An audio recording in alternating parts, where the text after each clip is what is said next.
Nechifor, research engineer of head of research group at Siemens. The next subject, the next keynote will be analytics for large-scale connected systems. Please enjoy this keynote.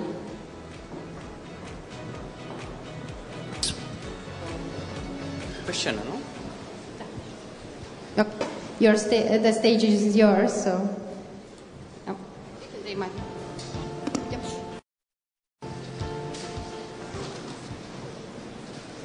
Nice. Hello, nice to meet you here. First of all, some little words about my background.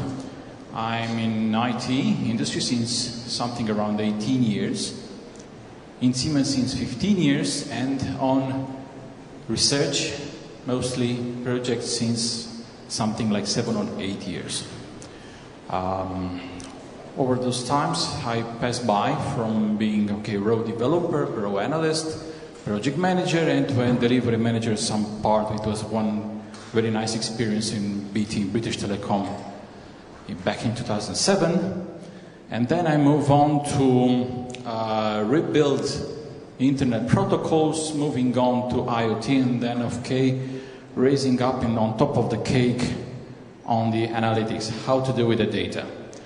Coming to the big landscape of topic of this track today, I love it, the previous stage session, and simply recalls me a good statement of one of my colleagues in Munich who said that IoT is in the end a topic perfect for the existential philosophers. Because everybody starts to think in the end what is an object, how to do it with it, and how to work with it. In very short words, I started working in IoT and IoT architectures, something in 2010, and that moment I was reviewer for a project, funded project called Internet of Things Architecture, which is a flagship in the Europe, and then I built up and set some very nice IoT projects ranging on topics from IoT reliability, then cognitive technology on top of it, ending up in smart city landscapes.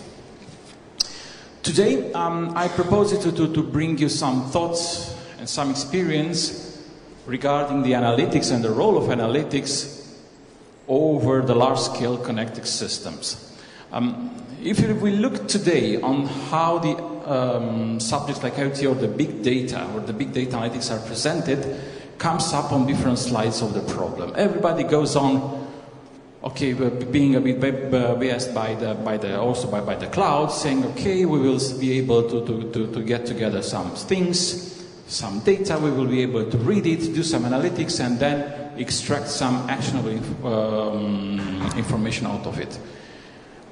In the end, sounds simple, but it's not. And I will try to, together with you, to pass by some little example. Of course, my presentation is subjective, and I'll bring it on some examples from our Siemens project. I hope you will accept this, and you will take it as, let's say, our lessons about how we interact with the technology. So, first of all, a little summary about what I would like to share with you today. First, what makes a large-scale connected system large? How we identify that we deal with a large connected system. The second, how we'll do the sizing and the achievements on this field, what we understand it until now, the lessons learned. A complexity model, meaning how we deal with analytics on top of those kind of systems. Some examples. We will try to leverage a bit of where we go from now on, and those trying to do some predictions. If we talk about analytics, the best subject of analytics is of course the predictions, to try to predict the future, how the future will look like. A bit of perspective. If you look back in the shiny year, shiny spring in 1906, a New Zealand Star journalist stated the following: 100 years hence, people will be so avid of every moment of life, life will be so full of boozy delight, that time-saving inventions will be at a huge premium. Do you recognize our times? I think so. And the next one, it's even more interesting, stating in the end that we shall be impatient of the minor task of every day. I think this gentleman already speaks to us about big data problems. Big data problems, what are these? The fact that we deal with the things who comes upon us fast, uncontrolled, and we need to put some control and some order, meaningful order on it.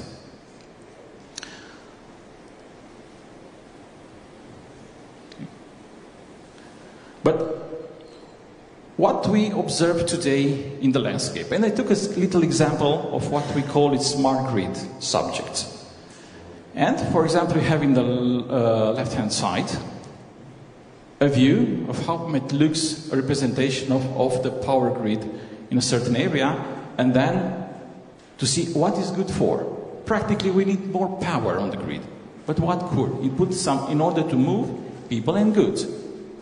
But in the same time, the business objectives are also moving, and moving with a more complicated physics, which links us in the landscape.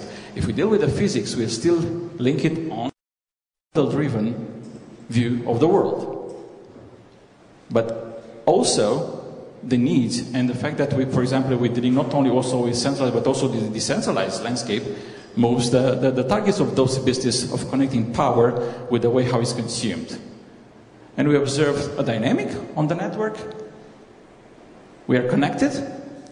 And what leads us to observe that we will be also data driven on this landscape, and also real-time and distributed. So practically the needs and the topics consumed on the technology statements of the big data do not come from nowhere. Should be linked and should be always linked to a clear and meaningful reality.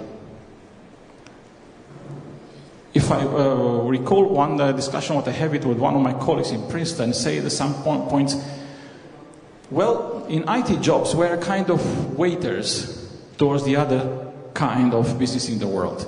And this is true. Practically, our job and our meaning of what we're doing come up from the needs of the real world. We don't model the real world. The real world imposes how to model it. And come up on the same line with the big data mindset. I like the following statements, who said having more data beats out having more better models. What means this? If we go now with blocked mind, saying, okay, this is my business, this is my model, this is the way how I like to see the world, we will be soon overloaded and frustrated, collecting meaningless data, meaningless topics, and of course angry customers. What that means, for example, for different topics, in our examples here on TensorFlow analysis, how we can do it, a certain problem to predict, for example, the power outages in a predictive way, and trying to be adaptive towards a fixed model way. Then, going to the next topics, what we learned until now. What are the dimensions of our problems? And what we did it until this moment with the data who comes upon us from large-scale infrastructures. We observe that we need to do continuous near real-time sensing and monitoring and data collection. We learn and we know how to do, to some extent, linked data integration. Also, you have some real-time intelligence, of course limited and bounded towards models, related to different situational services. We know how to do smart interactions, and we are able, at some extent, also to create awareness. But again, we are limited inside those statements of our basic models, what we use it, for example, to train and to extend them to have our contextual analysis.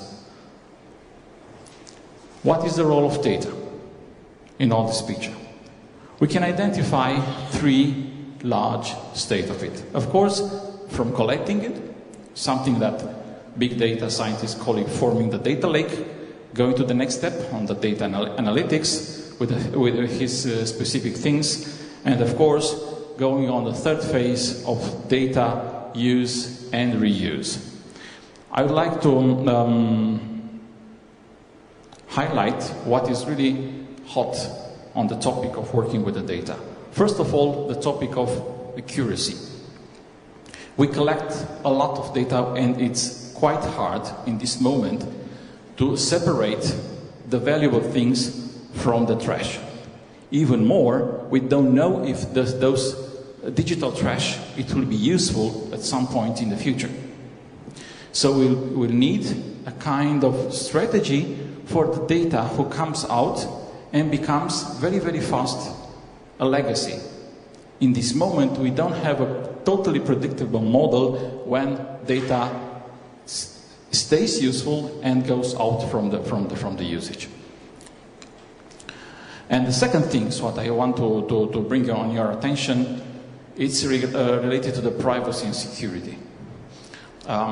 It's an anecdotic topic. I think it is quite popular, and I want to recall you. For example, if we collect the data coming up from our mobiles from something like 6 months, respecting the fact that I don't say to a certain log, okay, this is my identity, but only communicate my position. After 6 months, with some analytics, I will be able to extract from this data the identity of that user, what are his habits, member of his family, habits of the family, and a lot of things who relate to personal privacy. So the data coming out from the distributed large-scale infrastructure and the way how we can protect the privacy, it's a really extremely important topic to follow. What are the data-related challenges on this context? First of all, the fact that it's multimodal and is heterogeneous. Practically, it's hard to align, as in old time, I don't know, in 80s, some of them maybe you know, somebody knows, somebody not.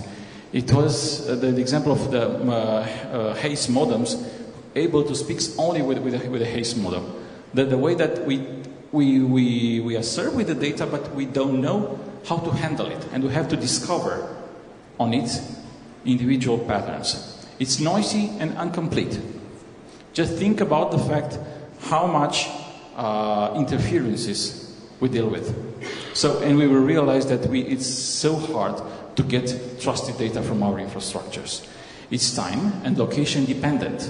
So practically what we get is, for example, temperature sensing. And that point, it's not valid for the whole room. But we will need, in that moment, a kind of integrated model, how we propagate the measurement toward different points and on which percentage we are reliable with that measurement. Requires real-time and near real-time analysis.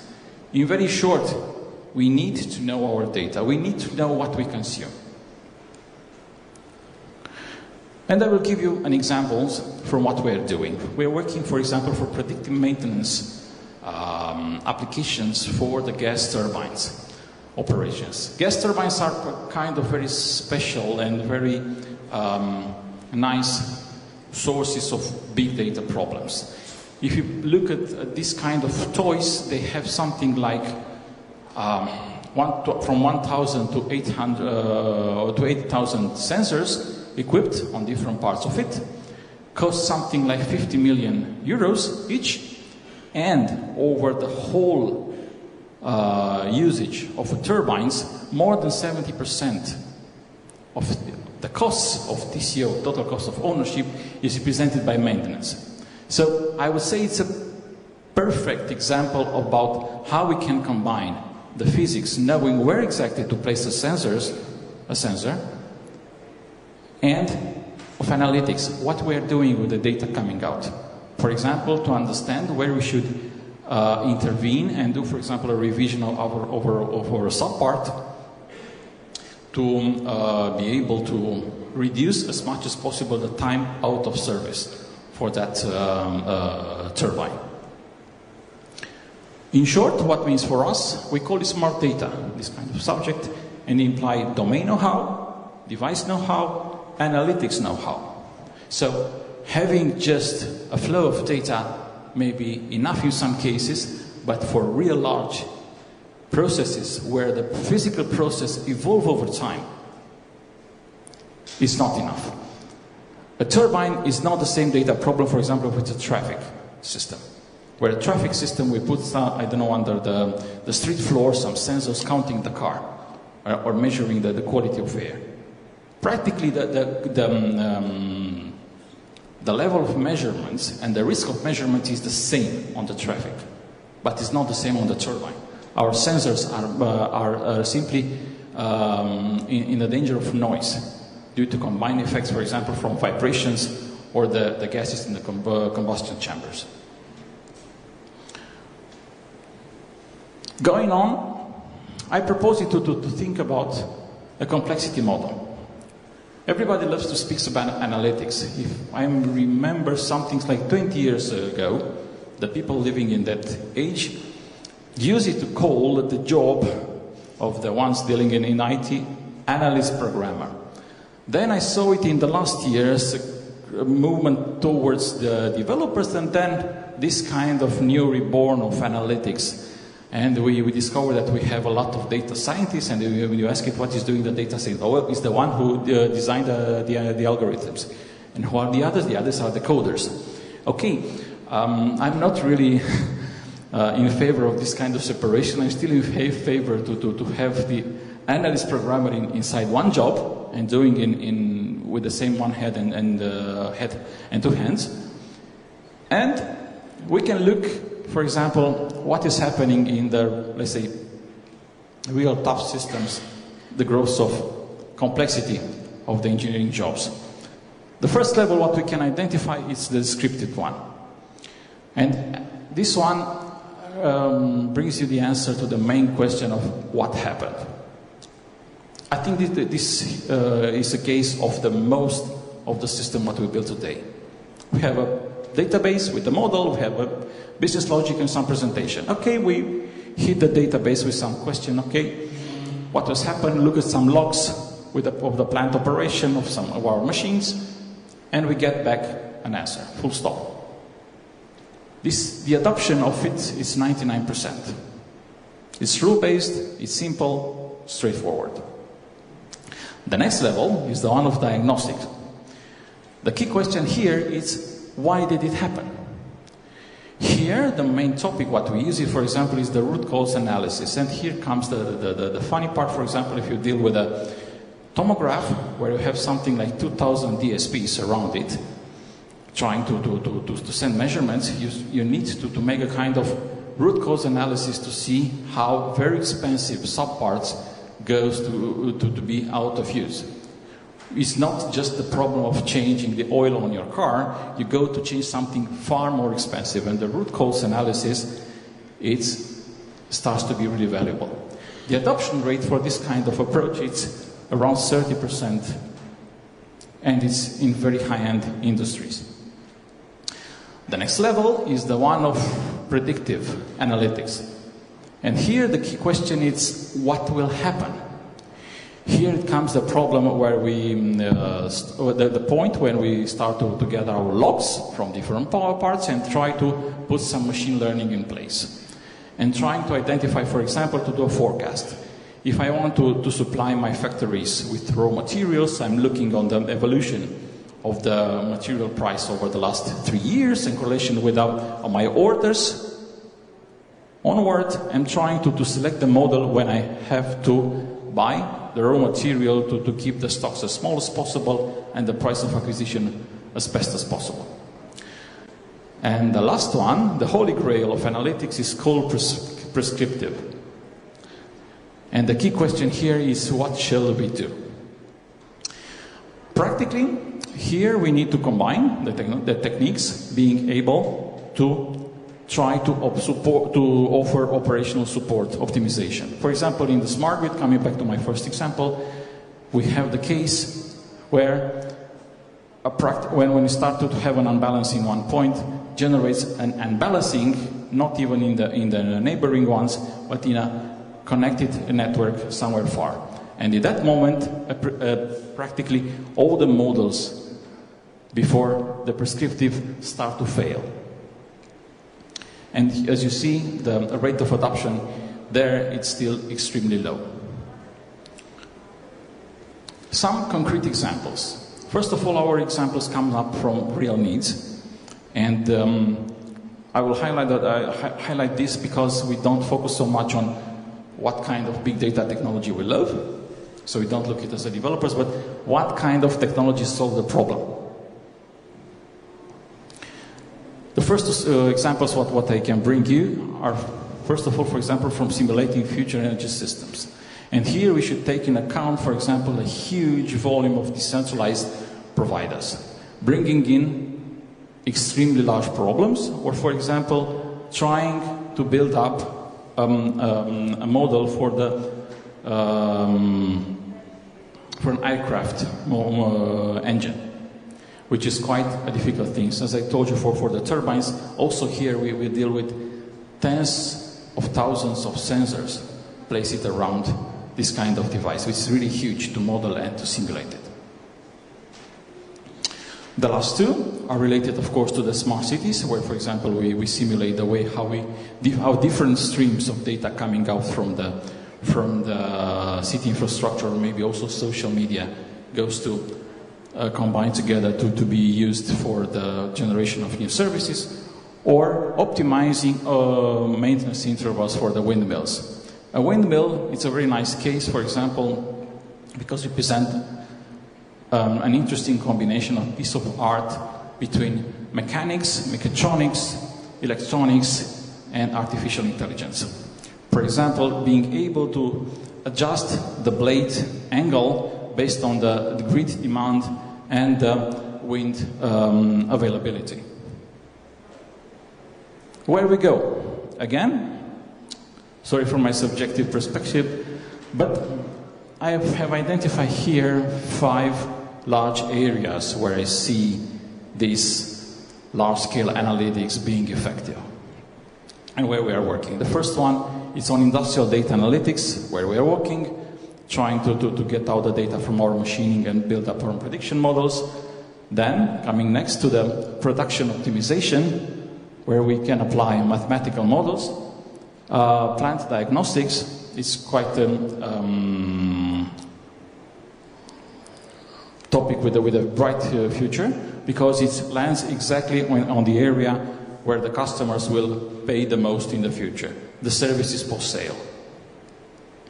Semantic technologies.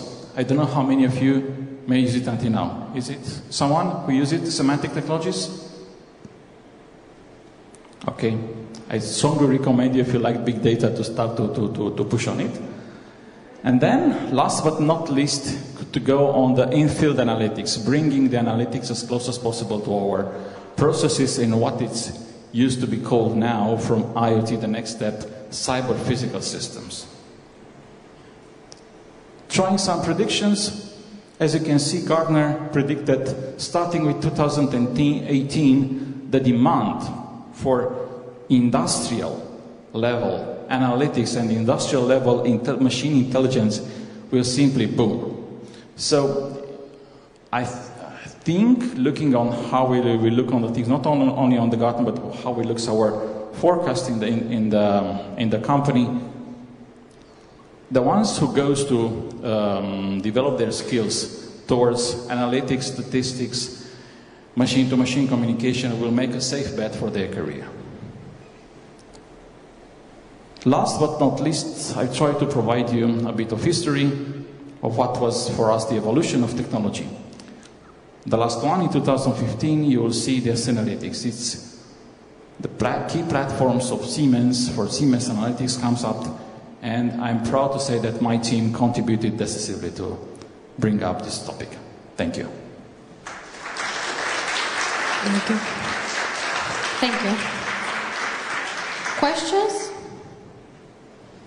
Which will be the first question? I have a question now. What will be your recommendations for 2020 regarding analytics? How should developers prepare better? Yeah, I may come up with an unpleasant answer. Try to attend the classes of mathematics and don't stay only at the developers, but because my intention, for example, was for today to bring in a screen of how it looks, a piece of code in something like Win32, and then compare with one line of code in Python. Looking on the statistic of the effectiveness of the job of programmer, of developer, some people said that the effective productivity is one line of code per day. All the rest goes sooner or later, and quite sooner for many of the line of code, to a delete zone. Please put as much value you can on your line of code, what you'll produce each and every day. What I will add as a must, in 2 years, I will say statistics. As much statistics you know, as much you know how to model, as much you know how to understand a physical process, will make your job safe for the future. Okay, thank you.